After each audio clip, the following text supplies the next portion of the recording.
Y eso nos lleva a hablar un poquito de lo que es la complejidad en algoritmos.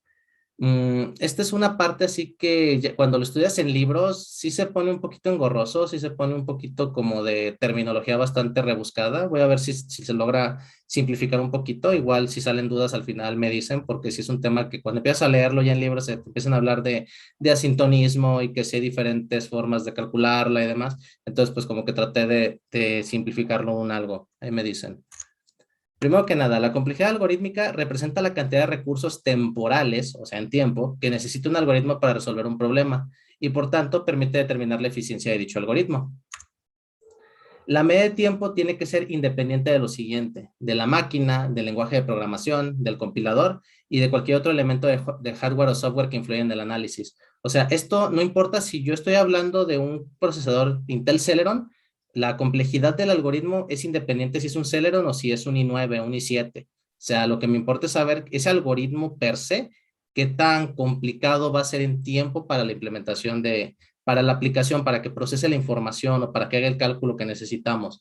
Obvio, puede que va a ser más rápido si lo corres en un i7 que en un Celeron, porque bueno, tienes un CPU de por medio y demás, pero tú quieres decir, este está difícil y pues está difícil en cualquier procesador, no es como que, cómprate uno más grande y listo, ya se arregló. Entonces eso es lo importante ahí de entender por qué la media de tiempo no está relacionada directamente con eso. Y bueno, dice el otro párrafo. Para conseguir esta independencia, una posible medida abstracta puede consistir en determinar cuántos pasos se efectúan al ejecutarse el algoritmo. O sea, qué tan difícil va a ser, pues cuántas cosas tiene que hacer el algoritmo internamente para llegar a esa solución dada. Mm, un traguito de café porque si no me voy a ahogar. Y bueno, eso nos lleva a platicar rápido de lo que es la notación de Big O, que viene siendo o bien en español la notación O grande. Es una de las notaciones más populares para poder hacer este tipo de cálculos de complejidad. Y pues bueno, lo primero que les puedo platicar aquí es de cuando la notación, que se escribe así, o sea, se escribe de esta forma O paréntesis uno, la O grande es como el tipo de notación, lo que va entre paréntesis es qué tan difícil va a estar o cómo se va a comportar. Y bueno, esta es como la de las ideales, que es complejidad constante. Y dice aquí, la complejidad nos indica, sin importar el tamaño entrada o salida, el tiempo de ejecución y recursos utilizados por nuestro algoritmo siempre será el mismo. O sea, no importa si metemos un volumen de información grande, no sé, 1 millón de datos, se va a comportar igual de rápido que si metemos 100 datos o 1000 datos. O sea, se mantiene constante, no importa cuántas veces ejecute el algoritmo, siempre va a tardar lo mismo en terminar. Por ejemplo, este es un ejemplo muy sencillo. Aquí tenemos una función que obtiene el último valor de un arreglo de información. Ahorita les platico un poquito de arreglos, eso no lo tengo en diapositivas, pero si alguien no tiene claro qué es un arreglo, ahí sí, a ver, mándenme un mensaje en el chat o en las preguntas y respuestas. ¿Quién no sabe qué es un arreglo de información? Con uno que no lo sepa me basta, o sea, para poder platicarlo, si no yo doy por hecho. Ok, ya me dijeron 2 personas que no saben. Vamos a dibujar rápido. Sí, porque yo puedo hablar y me acabo esta presentación en 5 minutos más, pero pues el chiste es saber quién sabe y quién no. Porque pues bueno, el chiste es aprender, ¿no? Vamos a dibujar aquí, déjenme rayo. ¿Dónde está mi raya? Draw, aquí está. Ok, imaginemos que nosotros tenemos unos corchetes aquí. Los arreglos siempre los van a ver representados por corchetes. Y vamos a tener aquí el número 1, el número 2, el número 3, el número 4 y el número 5. Y disculpen lo chueco de los números, tengo un mouse, no una tableta. Y pues bueno, aquí otro corchete. Entonces, esto viene siendo un arreglo de información, es una lista de números en este caso. No tienen que ser siempre números, pueden ser palabras. Las palabras o las oraciones, las cadenas de texto en los lenguajes de programación van casi siempre entre comillas. Por ejemplo, aquí puedo tener una H y una O y luego puedo cerrar aquí, eso sería una cadena y luego coma y otro elemento que sea otra vez aquí entre comillas la L, A. Ahí disculpen las rayas feas. O sea, por ejemplo, estos serían 2 arreglos de información, uno de números y uno de cadenas. Y pueden ser de otro tipo de cosas, pueden ser ya de elementos más abstractos de los cuales ahorita no nos interesa meternos.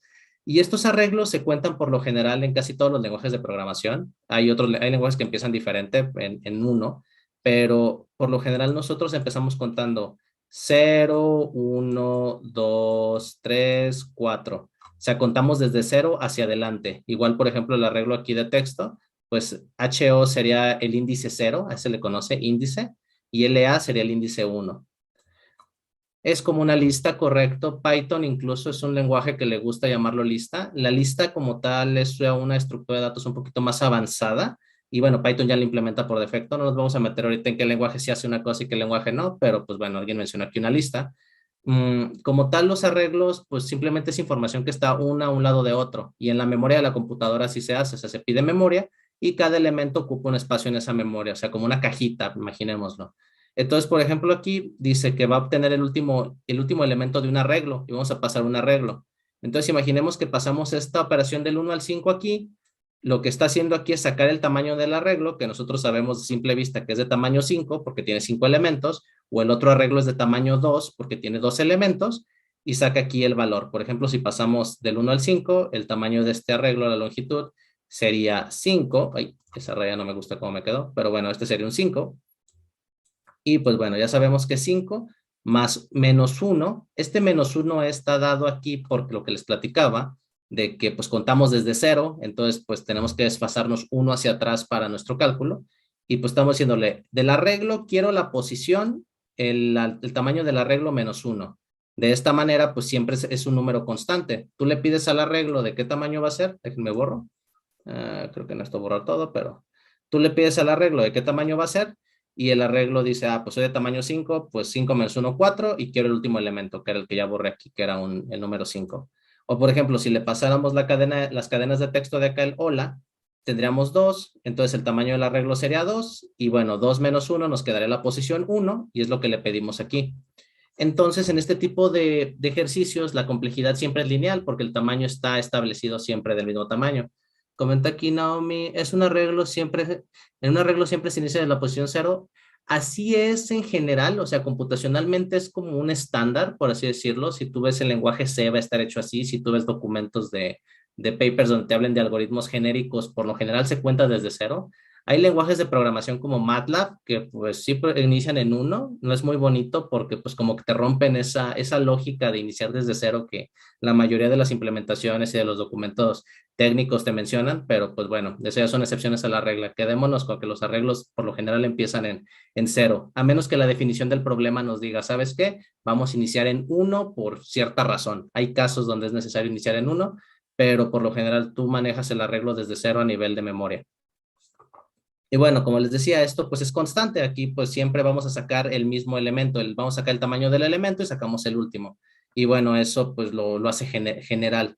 Ahorita no me voy a meter en la sintaxis del lenguaje ni mucho menos. Para eso van a tener otros videos, otras llamadas, donde les van a hablar un poquito más de lenguajes en particular. Ahorita simplemente es como entender la abstracción mentalmente de, pues yo quiero el último elemento, quiero saber de qué tamaño es el arreglo, ya tengo el tamaño, ok, ahora me voy a posicionar en tal posición del arreglo, ¿sale? O sea, al final de cuentas, si ustedes entienden cómo funciona un algoritmo, lo de menos es el lenguaje de programación. Obvio, hay una barrera del idioma, como cuando estás aprendiendo inglés o francés o otro lenguaje, otro idioma en ese caso, pero pues al final del día es solo sintaxis y la sintaxis pues, la aprendes con práctica, pero igual que cuando estás aprendiendo un nuevo idioma, pues practicando vas aprendiendo.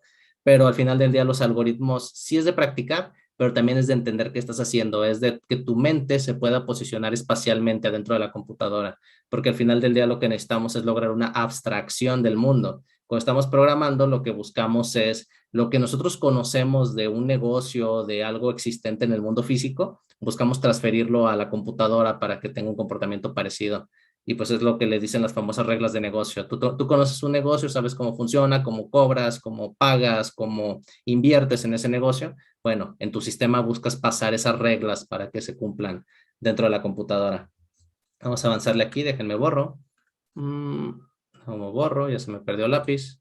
Aquí está, clear. All drawings. Listo.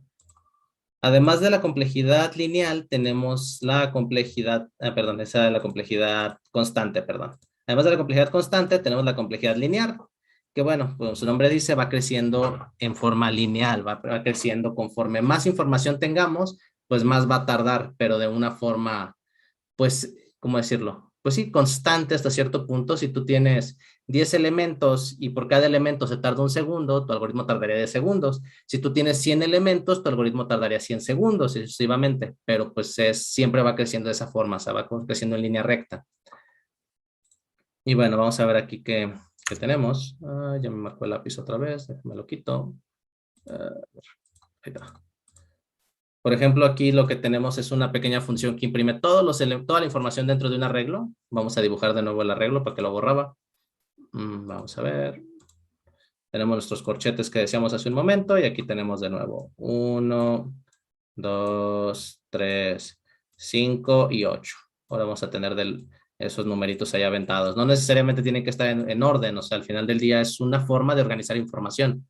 Pueden estar en desorden, pueden estar de mayor a menor, de menor a mayor. Hay algoritmos encargados de ordenar información adentro de los arreglos o de las listas. Entonces, pues ahí tenemos información. Y entonces imaginemos que tenemos esta función aquí que recibe un arreglo y dice, pues voy a navegar elemento a elemento del arreglo y voy a ir imprimiéndolos en la pantalla para ir viendo los resultados. Entonces veríamos uno a uno, el 1, el 2, el 3, el 5, el 8. Y si tenemos un arreglo de 1000 datos, pues veríamos los 1000 datos de uno en la pantalla y así sucesivamente si tenemos 1 millón de datos, 3 millones de datos. Entre más datos tengamos, pues más va a tardar en terminar el algoritmo de recorrer uno a uno cada elemento y mostrarlo en la pantalla. Además que a nivel general, una de las cosas más costosas déjenme ver que le moví aquí, ya no sé. Next. No, previous. Ok. Además que una de las cosas más costosas que tenemos en computación es salir a la pantalla. O sea, mostrar cosas en la pantalla de la computadora es muy costoso. Pero pues ahora sí no es como de preocuparnos de, es costoso, no voy a salir a la pantalla. Simplemente hay que saber qué necesitamos presentar y que simplemente necesitamos que la cajita negra haga por nosotros. Y bueno, aquí tenemos después de la complejidad lineal, la complejidad logarítmica, que pues bueno, se define como que es directamente proporcional al resultado logarítmico del tamaño del valor de entrada. O sea, a mí realmente eso nunca me dice nada, nunca fui como el erudito en las matemáticas, sabía resolverlo, pero se me olvidaban los conceptos. Pero bueno, aquí tengo yo. Es decir, si tenemos un dato de entrada cuyo tamaño es 10 y nos toma un segundo en la implementación del algoritmo, significa que por un valor de entrada cuyo valor es 100, nos debe tomar 2 segundos. Y si el valor es 1000, nos debe tomar 3 segundos. Y así constantemente. El chiste es que, bueno, entre más datos tiene, el logarítmico va a ser más rápido que el lineal, porque, pues, les decía yo, si el tamaño del arreglo es 10 y toma un segundo, y si el tamaño del arreglo es 100 y toma 2 segundos, pues eso es bastante reducido, comparado que si hablábamos, si el valor es 10 y toma 10 segundos, y el valor es 100 y toma 100 segundos, ahí sí se complica. Y bueno, para continuar aquí, este es un ejemplo de cómo sería la complejidad logarítmica. Esta es la búsqueda binaria. Es un algoritmo en el cual vas partiendo un arreglo de información y vas como buscando a la derecha o a la izquierda, dependiendo si el valor que buscas es más pequeño o más grande. En este caso, sí, la búsqueda binaria sí te pide que estés ordenado en tamaño ya, del menor al mayor. Y pues si te fijas ahí, pues va buscando, ¿no? Va buscando un número en particular y pues va saltando hasta encontrarlo. En este caso, él buscaba el 37. Y el de abajo es una búsqueda secuencial que sería el equivalente a lo que platicábamos del algoritmo lineal, que va uno a uno buscando la solución. En el caso de la búsqueda binaria, pues bueno, ya hace ciertos saltos en el algoritmo para poder hacer esa forma de buscarlo. En este caso, la implementación sería utilizando recursividad. Por ahí en el material grabado hay una explicación de cómo funciona la recursividad. Espero les sea de utilidad y pues espero les quede un poquito más claro. Incluso esta es una de las cosas que ustedes podrían probar e implementar si tienen dudas de cómo funciona la recursividad. Entonces, ¿toda la programación se basa en algoritmos? Pues toda la cocina se basa en recetas. Entonces, yo diría que sí. Yo diría que sí, toda la programación se basa en algoritmos. Obvio, yo puedo programar por programar y pues chido, pero pues realmente la implementación en el día a día en la industria es hacer algoritmos que hagan cosas, ¿no? Y te pagan por eso, te pagan por pensar y resolver problemas, no por saberte el lenguaje de memoria.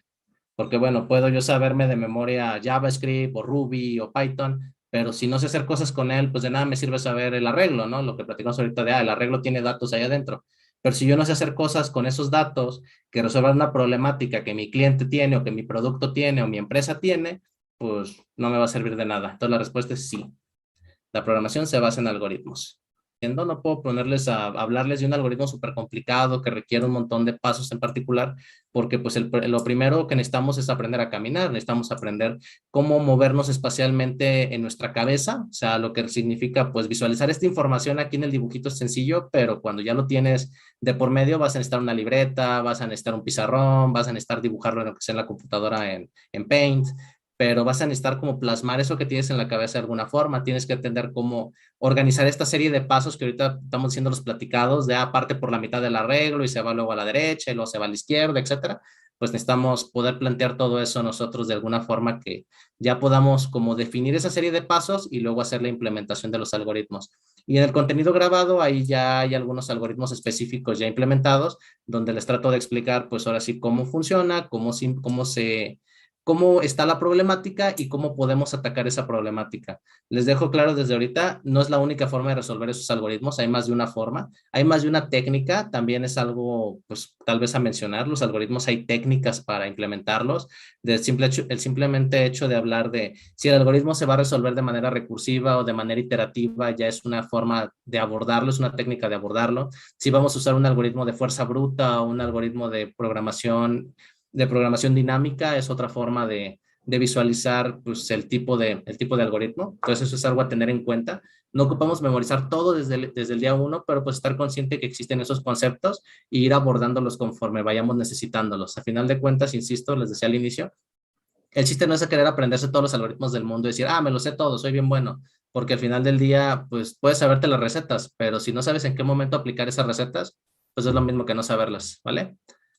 Y bueno, hablando de complejidades, pues ya empezamos con las complejidades no tan chidas, la complejidad cuadrática, que pues ahora sí es directamente proporcional al cuadrado del tamaño del valor de entrada. Si metemos 100 datos, pues se va a ir a 100 al cuadrado. Si metemos 1000 datos, se va a ir a 1000 al cuadrado, ¿no? Entonces, pues la curva va subiendo. Entre más datos tenemos, pues más feo se va poniendo el tiempo de espera. Y bueno, este sería, por ejemplo, un caso donde estamos comparando todos los elementos de un arreglo, todos contra todos, y pues esto se pone ya feo. Aquí tenemos dos ciclos anidados. Vamos a platicar ya de ciclos tal vez la siguiente sesión, así un poquito más a fondo de cómo se mueve en el tiempo y cómo te regresas, pero lo único que estamos haciendo aquí es recorrer un arreglo dos veces. Recordemos nuestro arreglo, déjenme lo dibujo una vez más. Ahora le voy a meter 2, 4, 8 y 7. Qué feo dibujo, pero bueno, es lo que tengo con un mouse. Algún día compraré una tableta digitalizadora. En fin, aquí dice pongan las preguntas, sección de preguntas para que nos siga. Gracias, muchas gracias. Igual vamos marcando los que ya medio contestamos acá en la de preguntas. Creo que ahorita podemos limpiar todo lo que hay en la sección de preguntas. ¿Me pueden apoyar por allá? Fernando, Raquel. Gracias. Y bueno, tenemos aquí el arreglito y les decía yo, en la complejidad cuadrática, pues ahora sí vamos aumentando al doble, bueno, al cuadrado de la cantidad de información que tenemos. En este caso, este es un ejemplo donde estamos comparando el mismo arreglo contra el mismo para buscar similitudes dentro de él. Entonces tenemos que comparar todos contra todos y el peor de los casos es que buscáramos el último elemento del arreglo. Entonces tendríamos que comparar el 2 con el 4 con el 8 con el 7 y luego el 4 con el 2 con el 8 con el 7 y luego el 8 con el 2 con el 4 con el 7 y luego el 7 con el 2 con el 4 con el 8 con el 7. Entonces, pues hasta decirlo es tedioso, ¿no? Y bueno, eso es con 4 elementos. Ahora imaginemos que tenemos 300 elementos, tenemos 3000 elementos. Pues empieza a ponerse pues, más tedioso si lo hacemos todos contra todos. Y eso es lo que va pasando aquí. Este es un contador que va a ir contando aquí de 0, 1, 2, 3, 4 y el J va a hacer lo mismo nuevamente por cada uno. Te vas a parar en el primer elemento, en el 2, y con la I, y luego el J se va a parar también aquí con él. Y luego el I se va a mover al segundo elemento, y el J va a empezar desde el inicio, y luego se va a mover al segundo elemento, y así sucesivamente. Entonces sí es un poquito tedioso, un poquito complicado. Es tal vez la forma más rápida de resolver muchas veces los problemas, este tipo de complejidad cuadrática, porque anidar ciclos es algo muy rápido ya cuando tienes práctica. Entonces va a ser muy normal que al inicio ustedes busquen soluciones así. No son malas soluciones que sea cuadrático no significa que sea malo, que sea lineal no significa que sea el mejor algoritmo, que sea logarítmico no significa que sea el mejor algoritmo. Hay problemáticas que solo se pueden resolver de cierta forma, hay otras que sí hay forma de darle la vuelta y bajar la complejidad, pero el chiste es entender nada más pues que existe esta complejidad en este momento y que pues bueno, hay que tomarla en cuenta cuando ya estamos trabajando con volúmenes grandes de información. ¿Cuál es la diferencia entre iterativa y secuencial? En este momento es lo mismo prácticamente. Hablábamos hace rato en el ejemplo en el de la búsqueda.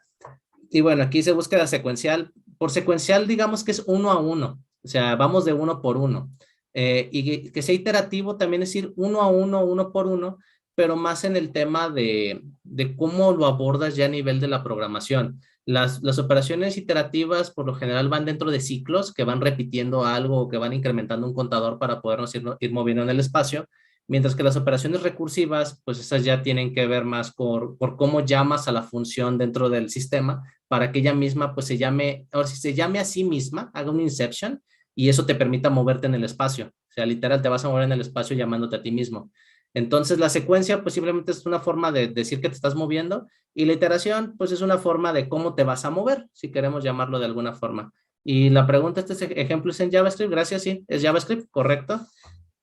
También hay en el contenido grabado hay algunos de Python y capaz el viernes hacemos unos 2 o 3 en Python. En lo personal yo no soy fan de Python, pero es una herramienta muy usada en la industria, entonces hay que tomarla en cuenta como que es algo que hay que conocer.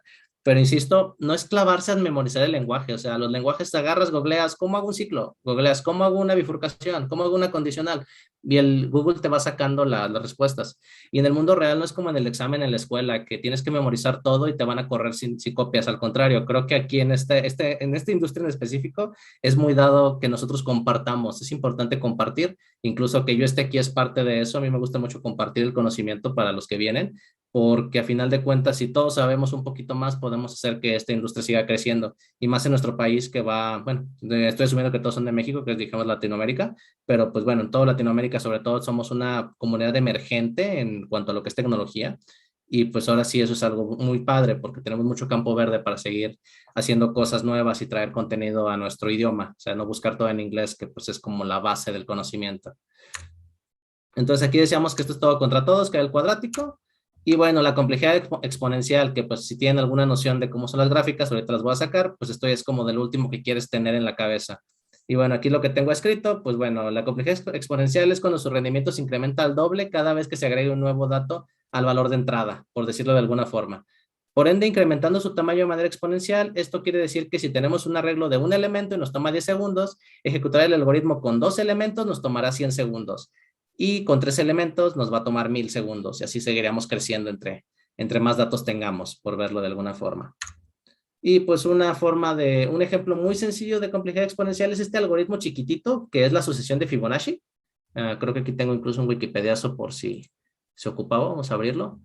Y pues viene siendo pues este dibujito en cuanto a cuestiones acá ya de vernos muy visuales, pero pues esta sucesión numérica de aquí, esta de aquí, que va creciendo de 0, 1, 1, 2, 3, 5, 8, 13 y va creciendo pues así en valores. Lo que va haciendo esta sucesión es tomar la suma. El nuevo valor es la suma de los dos valores anteriores. Entonces, por ejemplo, los primeros dos elementos son dados por defecto, el 0 y el 1, y luego el tercer elemento es la suma del 0 más el 1, luego el cuarto elemento es la suma del 1 más el 1, y luego el siguiente es la suma del, ¿cuál dije? El 1 más el 1, y luego la suma del 2 más el 1, y luego la suma del 2 más el 3, y así nos vamos a ir sucesivamente creciendo. Entonces, si ustedes prueban eso en su computadora y le piden un número extremadamente grande a la sucesión, pues van a ver que va a tardar bastante, porque cada vez vamos haciendo sumas un poquito más grandes y eso pues nos va a estar costando en memoria.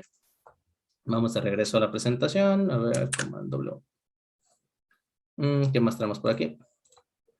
Y pues bueno, ahora sí. En lo personal, esto del costo computacional es algo interesante, es algo que tenemos que tener en cuenta que existe. Esta no es la única forma de calcular el costo computacional. La notación Big O es la más popular. Existe también la Big Omega, si no mal recuerdo, que es como el opuesto, es buscar que el algoritmo sea como más barato, es como el inverso. Pero pues bueno, ¿por qué es importante saber esto? Porque nos vamos a enfrentar en la vida real a problemas donde vamos a tener volúmenes de información grandes. Cuando digo grandes es grandes, no vamos a hablar de 100 datos o 1000 datos, o sea, hablamos de miles de millones de datos. Y el simple hecho de pensar cómo vamos a meterle esa información en el algoritmo para que no nos truene la computadora, pues ya es empezar a hacer como ese draft. Ahora, pensar en, tengo que saber exactamente que este fue exponencial y que este fue cuadrático. No lo vas a nombrar así en el día a día, pero pues sí te das una idea de qué forma es la que debes abordarlo.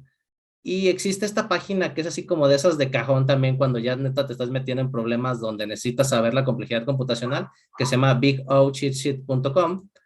Vamos a ver si me deja abrirla aquí. Creo que la puse de forma que no me deja abrirla aquí. No, estoy rayando todavía. Déjenme quito el de rayar. A ver si. Ya decía yo. Ahí está.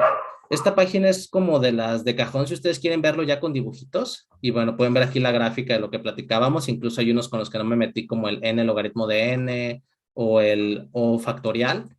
Pero bueno, como pueden ver las curvas en tiempo, acá abajito está en bonito lo que es el constante y el logarítmico. Luego viene el lineal también, que no está tan peor. Y ya de ahí nos vamos subiendo hasta llegar a cosas muy feas como aquí el cuadrático, el cuadrático o el exponencial, o bien el factorial que sea, ni lo abordé. Y pues aquí está como los colores, aquí dice que es excelente, que es bueno, que es justo, que ya es malo o que es horrible, ¿no? Ya cuando entras en estos temas de es horrible, pues ya puede que sea algo latoso. ¿Qué complejidad consideras que tiene el algoritmo de Shazam? Es una muy buena pregunta ahora que lo dices. Considero que, ¿qué será? Como lo tiene implementado ya al final, tiene que andar pegándole, supongo que a lo que viene aquí del n logaritmo de n, por como ya está implementado. Les recomiendo ver ese video que les mencionaba de Jaime Altozano, porque te explica incluso los drafts que hizo el creador del algoritmo, de cómo experimentó con la información para poder llegar a lo que tiene ahorita y que en 10 segundos, en una pista de 10 segundos, te diga, ah, sí, es esta canción, porque no es solamente agarrar la canción y decir, ah, está el cantante y ya, no, realmente entramos en temas de frecuencia, en temas de tiempo, en temas de qué parte dentro de la pista está y cómo mapea esa información musical a una gráfica, pues es algo bastante interesante, la verdad. ¿Cómo se llama la que está en la zona verde? A ver, vamos a picarle aquí. ¿De cómo se llama la que está en la zona verde? ¿Lo de hasta abajo? Creo que se refiere a lo que está hasta abajo, pues es la de constante y la lineal. Son las dos que aparecen aquí abajo en la zona verde. Entonces serían esas, la constante y la lineal. Vale, pues déjenme lo marco aquí, dismiss. ¿Qué más? A ver, no me quedó claro, pero ¿por qué dices que es horrible o malo? Porque son demasiadas operaciones y menos eficiente.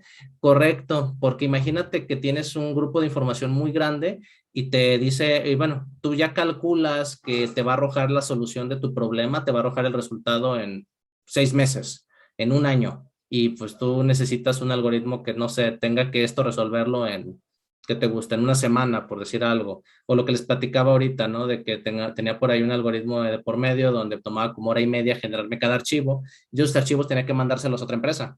Entonces, y era diario, o sea, yo diario tenía que mandar los archivos y el cliente puede entrar a cualquier hora random del día por ese archivo. Entonces, sí influye, pues, saber que como que necesito tener algo constante que a tal hora lo tenga y que no esté solo apenas generándose. Pues obvio, lo guardamos el archivo final siempre en otro lado, pero pues lo que queríamos era que siempre tuviera la información más actualizada. Entonces, buscamos alternativas para bajar ese tiempo y que de hora y media fuera una hora lo que tardara en resolver el problema, ¿no? Por dar un ejemplo. Entonces, pues yo decirles, ah, ese algoritmo que les platico es de tal complejidad, ni idea, era un algoritmo bastante grande, el simple hecho de cómo formatear la información era tedioso, pero pues a final de cuentas el chiste de saber, ah, es un algoritmo tardado, pues ya te vas dando una idea de para dónde hacerte con la cantidad de información que tienes o cómo puedes abordar esa forma de construir la información que estás presentando al final del día. En fin, bueno, sigamos, déjenme marco aquí. Espero haber cubierto también lo de por qué no quedó claro que es horrible. No es así como que, ay, no debes de hacerlo, pero sí es importante tener en cuenta que debes, si puedes tener una forma más sencilla de implementarlo, pues hay que buscar opciones cuando ya estás cayendo en esto. Obvio, si es un algoritmo que vas a usar una vez y tiene 100 datos y siempre va a tener los mismos 100 datos y sabes que te va a tomar 30 segundos en terminar, no tienes necesidad de optimizarlo.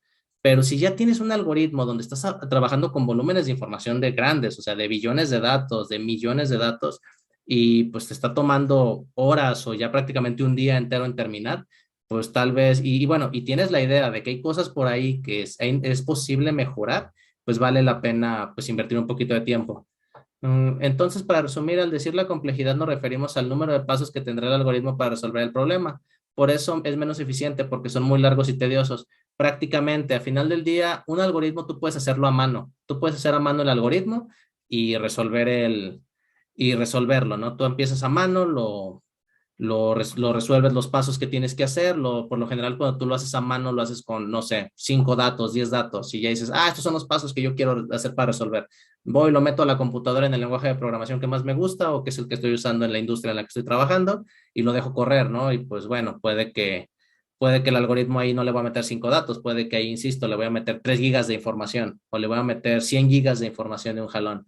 Por ejemplo, si ustedes se meten con temas de Machine Learning, que pues es muy popular hoy día, o de Deep Learning, ahí es súper común trabajar con esos volúmenes de datos porque necesitas entrenar un sistema para que el sistema aprenda a hacer lo que tú quieres que haga.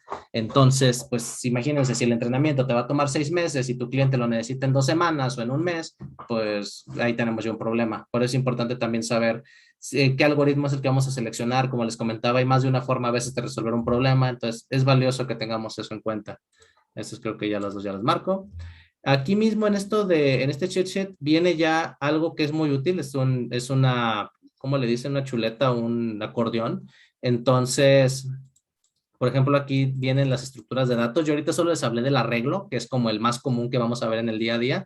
Pero bueno, aquí les menciona los stacks, las colas dobles, las tablas hash, que también son muy usadas. En Python se llaman diccionarios, en JavaScript se implementan como objetos. Y bueno, esos los vamos a también utilizar en el día a día. Los árboles, etcétera. Y como podemos ver aquí ya nos da como un mapita de qué complejidades tienen. El arreglo, acceder a él, su costo siempre es constante. Por eso el primer ejercicio que veíamos, pues siempre era el mismo costo, porque simplemente estoy accediendo a un elemento del arreglo y es muy rápida. Por ahí preguntaban incluso de las listas, por ahí también vemos que ya aquí hay listas implementadas y vemos que ya es de complejidad lineal, porque las listas no está toda la información contigua, la información de la memoria está por todos lados y simplemente la lista dice, yo soy el primero y yo apunto a fulanito que está más arriba, yo apunto a sutanito que está más abajo, imaginándose que es como un edificio, la memoria de la computadora, por decir algo. Entonces, pues sí influye mucho la estructura de datos que estamos usando y bueno, cada lenguaje de programación lo implementa diferente. Hay veces que nos toca implementar eso a nosotros, entonces es de tener en cuenta. Bueno, les recomiendo le echen un ojo a esta tablita como para que se den una idea de los tiempos que toma cada estructura. Ahorita no es así como que tienen que memorizar todo esto, insisto, es solo que sepan que existe. Los algoritmos de ordenamiento aquí también están mencionados para quien le interese revisarlo. El algoritmo más popular y el primero que uno aprende en esta industria es el bubble sort, el algoritmo de burbuja. Y pues a veces uno lo usa hasta para cuando quiere salir rápido del problema, pero pues es el de los más costosos. Como podemos ver aquí está el bubble sort y como podemos ver está casi todo en rojo. O sea, su promedio de casos es bastante costoso en tiempo. En cuanto a espacio y eso no es costoso, pero pues en todo lo que implica ya hacer el tiempo de ordenamiento es muy tardado. Y bueno, les recomiendo, insisto, esta paginita de la hoja de ayuda. Y bueno, ya realmente hemos estado trabajando en esto desde el inicio, pero